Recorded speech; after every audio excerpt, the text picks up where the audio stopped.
Halo, Assalamualaikum warahmatullahi wabarakatuh. Perkenalkan, nama saya Waude Dwiki Bella Vista dengan NIM 23012222041. Pada video kali ini, saya ingin mempresentasikan final project yang telah saya kerjakan pada mata kuliah Pemodelan Statistik untuk Sains Data.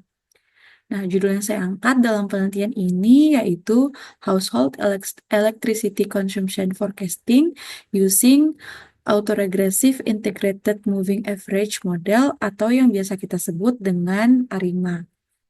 Nah, langsung saja. Yang melatar belakangi penelitian ini yaitu adanya permintaan listrik yang terus meningkat seiring dengan pertumbuhan populasi global, sehingga diperlukan pasokan energi listrik yang stabil dan juga memadai. Nah, hal ini membuat pemantauan beban listrik menjadi sangat penting untuk menjaga keseimbangan distribusi daya dan efisiensi energi. Oleh karena itu, peramalan atau forecasting tentang permintaan listrik yang akurat menjadi kunci dalam manajemen energi yang memungkinkan alokasi dari sumber daya menjadi lebih efisien dan juga dapat mengurangi biaya produksi. Nah, penelitian ini bertujuan untuk melakukan prediksi terhadap penggunaan energi listrik pada sebuah unit di apartemen San Jose, California, menggunakan model Autoregressive Integrated Moving Average atau yang biasa kita sebut dengan ARIMA tadi. Nah, penelitian ini juga nantinya kita akan lakukan perbandingan dengan model lainnya. Dalam hal ini adalah Seasonal Autoregressive Integrated Moving Average atau yang biasa disebut dengan SARIMA. Nantinya dari kedua model ini kita akan membandingkannya untuk melihat kira-kira dari kedua model ini mana yang memberikan hasil yang paling efektif dalam memprediksi penggunaan listrik. Nah, ini adalah dataset yang eh, digunakan dalam penelitian ini, di mana data ini dikumpulkan selama lebih dari setahun, yaitu sejak tahun 2016 hingga 2018. Nah, dataset ini bisa kita download di Kaggle ya. Kita bisa download secara online melalui Kaggle. Lalu dari dataset ini terdiri sekitar 70 ribuan data dengan 8 fitur, yaitu ada type, date, start time, end time, usage, units, cost, dan juga ada notes. Nah, untuk deskripsi dari dataset ini bisa kita lihat pada tabel berikut ya. Oke, next. Nah, dari dataset itu kemudian kita lakukan tahapan preprocessing, uh, un- uh, yaitu dimulai dengan melakukan pengecekan nilai yang unik pada setiap kolom. Nah, hasilnya ternyata menunjukkan bahwa kolom dari notes ini berisi 0 nilai unit yang menunjukkan bahwa kolom ini seluruhnya terdiri dari null value.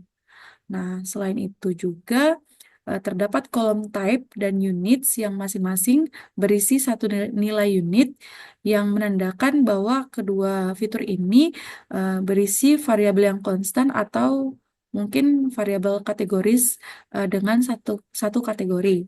Sehingga dari ketiga kolom tadi, yaitu nodes, type, dan juga units, itu dihapus dari dataset. Nah, kemudian kita juga melakukan konversi waktu dengan menggabungkan kolom date dengan start time untuk membuat kolom baru yang bernama start.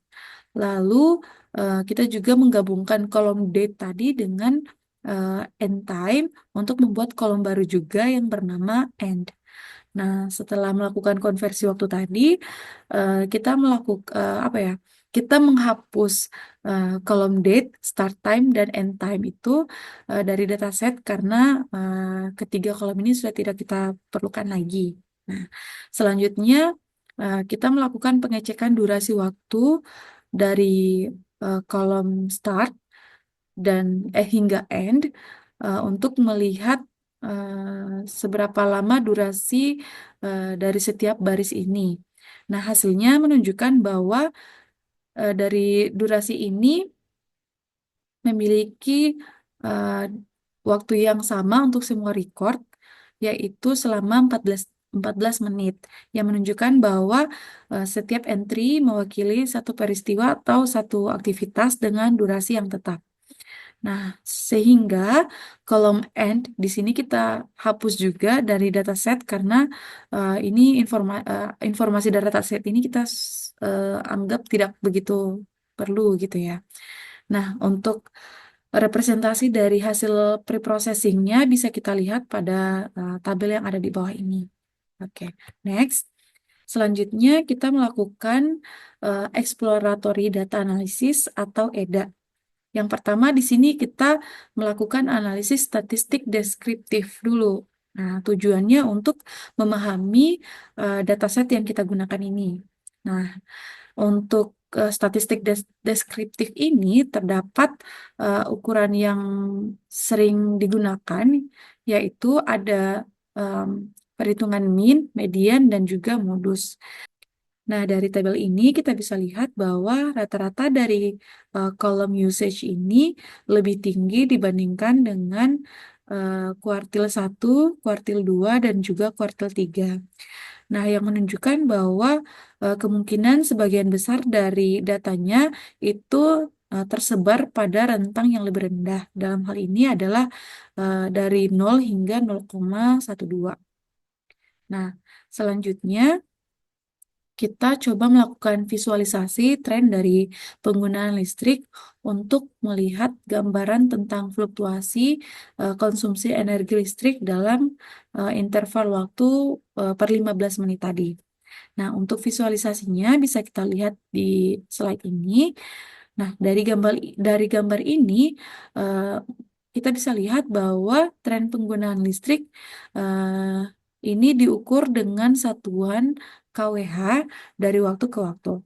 Nah, gambar ini menunjukkan adanya fluktuasi yang cukup signifikan dalam konsumsi listrik dengan beberapa periode penggunaan yang puncaknya itu melebihi 2 kWh ya. Oke, next. Kita juga coba melakukan visualisasi terhadap biaya konsumsi listrik dalam interval 15 menit tadi. Eh, dari gambar ini kita bisa lihat bahwa terdapat fluktuasi biaya konsumsi selama periode waktu yang ditampilkan di sini, yaitu sejak tahun 2016 hingga akhir tahun 2018. Nah, untuk puncak dari biaya konsumsi listrik ini itu terjadi pada beberapa periode tertentu, namun nilai yang tertingginya itu bisa mencapai sekitar 6 USD, 0,6 USD. Nah, tetapi untuk sebagian besar biaya konsumsi listrik yang dikeluarkan itu relatif rendah, yaitu berada di bawah 0,5 USD. Nah, selanjutnya di sini juga kita coba melakukan visualisasi terhadap penggunaan listrik tahunan. Nah, dari sini kita lihat bahwa terjadi eh, peningkatan yang cukup signifikan, peningkatan yang sangat signifikan dalam penggunaan listrik dari tahun 2016, yaitu sebesar 1114 kWh eh, menuju ke tahun 2017, yaitu sebanyak 4235 kWh. Nah, meskipun pada tahun 2018 ini dia mengalami penurunan dibandingkan dengan tahun 2017, namun total penggunaan listriknya itu masih jauh lebih tinggi juga dibandingkan dengan total penggunaan listrik di tahun 2016. Nah, selanjutnya kita coba melihat tren penggunaan energi listrik harian dari akhir tahun 2016 ini hingga akhir tahun 2018. Nah, dari grafik ini kita bisa lihat bahwa terjadi fluktuasi yang cukup signifikan dalam konsumsi energi listrik selama periode ini, di mana tercatat bahwa puncak tertinggi dari penggunaan energi listrik ini yaitu mendekati nilai 40 kWh yang mungkin kemungkinan besar terjadi karena adanya aktivitas konsumsi energi listrik yang sangat tinggi pada waktu tersebut. Kemudian untuk mayoritas waktu yang lain ini konsumsi listriknya itu berada kisaran yang lebih rendah yaitu sekitar 5 kWh yang adanya penggunaan mencerminkan pola penggunaan yang lebih stabil gitu. Nah, grafik ini merepresentasikan additive decomposition model karena tren datanya bersifat linear atau tidak mengalami perubahan yang sangat signifikan ketika tren tersebut bergerak dari nilai yang satu ke nilai yang lainnya. Selanjutnya, nantinya kita akan menggunakan model ini untuk memisahkan tren, pola musiman, dan juga tren residual untuk mengidentifikasi apakah terdapat peningkatan, penurunan, atau stabilitas dalam penggunaan listrik, serta mengenali adanya pola musiman yang berulang. Oke, next. Gambar di sini merupakan hasil dari dekomposisi musiman, di mana subplot pada panel pertama merupakan data asli yang digunakan untuk dekomposisi. Sedangkan untuk subplot kedua ini menampilkan tren yang telah diekstrak dari penggunaan energi listrik. Nah, dari grafik ini menunjukkan adanya perubahan jangka panjang pada kolom usage, di mana terdapat tren menurun di awal tahun 2017, lalu mulai mengalami peningkatan sepanjang tahun 2017 hingga 2018. Nah, selanjutnya pada grafik seasonal menunjukkan adanya variasi musiman yang konsisten atau terdapat pola yang berulang selama periode 1 tahun. Selanjutnya, pada subplot keempat, menggambarkan adanya nilai residu atau bagian dari data yang tidak dijelaskan oleh komponen tren dan musiman tadi yang mencerminkan fluktuasi acak atau penggunaan lainnya yang terkait dengan tren atau musiman tersebut.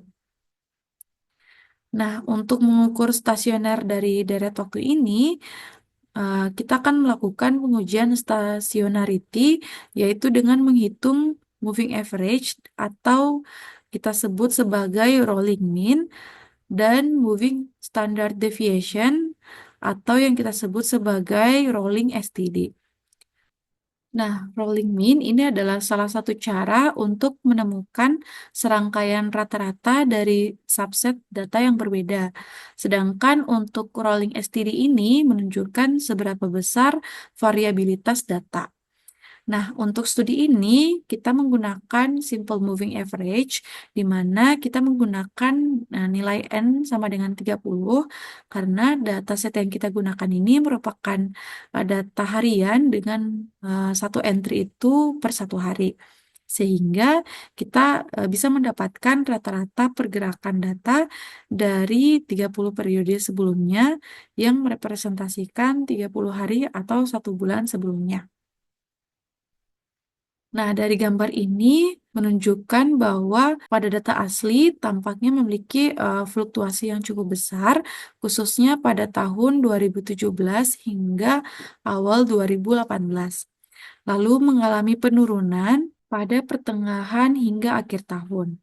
Nah, puncak ini disebabkan oleh adanya peningkatan aktivitas konsumsi listrik pada musim tertentu. Kemudian untuk rolling mean dan rolling STD yang berubah seiring berjalannya waktu, ini menunjukkan bahwa data ini belum sepenuhnya stasioner. Kemudian untuk mengukur apakah data ini memiliki unit truth yang menjadi indikator dari stasionaritas, kami juga menggunakan pengujian Augmented Dickey-Fuller atau ADF. Nah, hasilnya menunjukkan bahwa tes statistik ini nilainya lebih besar daripada critical value. Di sini kita pakai critical value-nya 5%, dan juga nilai p-value-nya itu lebih besar dari 0,05. Nah, eh,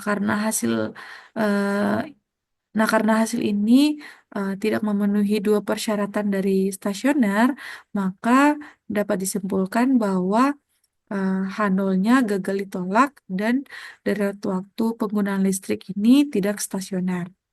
Nah, oleh karena itu, untuk mencapai stasionaritas, kita memerlukan transformasi tambahan seperti differencing. Nah, apa sih differencing itu? Jadi, differencing adalah teknik yang bisa digunakan untuk menghilangkan tren dalam deret waktu tanpa memerlukan estimasi parameter apapun. Nah, dalam hal ini, data usage itu kita olah dengan menggunakan metode differencing. Selanjutnya, kita melakukan dekomposisi dengan memisahkan data yang sudah di difference tadi menjadi 3 komponen utama, yaitu tren, seasonal, dan juga residual.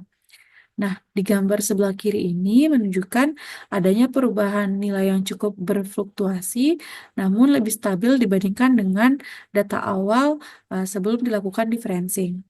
Kemudian pada subplot tren ini menunjukkan bahwa grafik ini mendekati nilai nol. Namun, secara keseluruhan, differencing ini mampu mengurangi tren jangka panjang dan menghasilkan data yang lebih stasioner. Nah, selanjutnya kita kembali melakukan perhitungan rolling mean dan rolling STD untuk memeriksa stasionaritas pada direct waktu tersebut.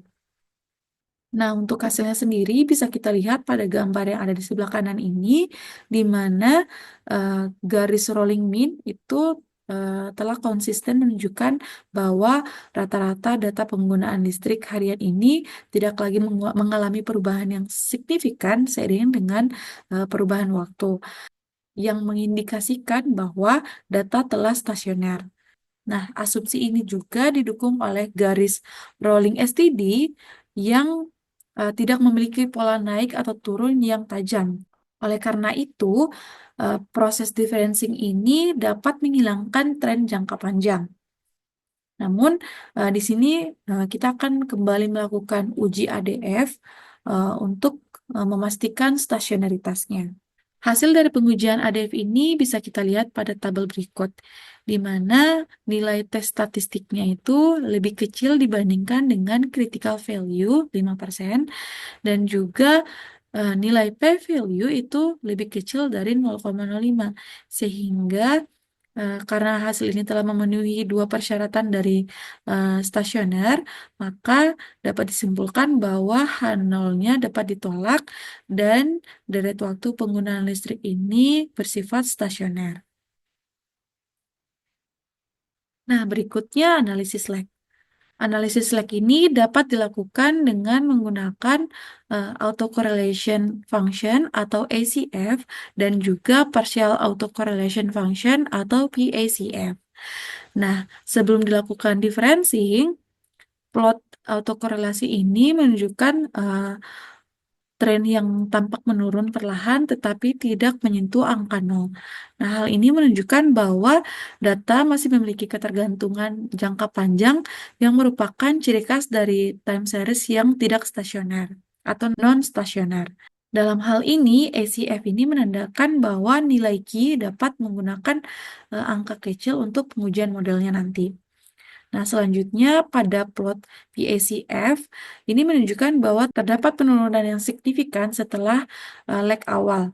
Hal ini mengindikasikan bahwa time series ini merupakan autoregresif, yang mana nilai P-nya itu bisa menggunakan nilai yang kecil juga gitu.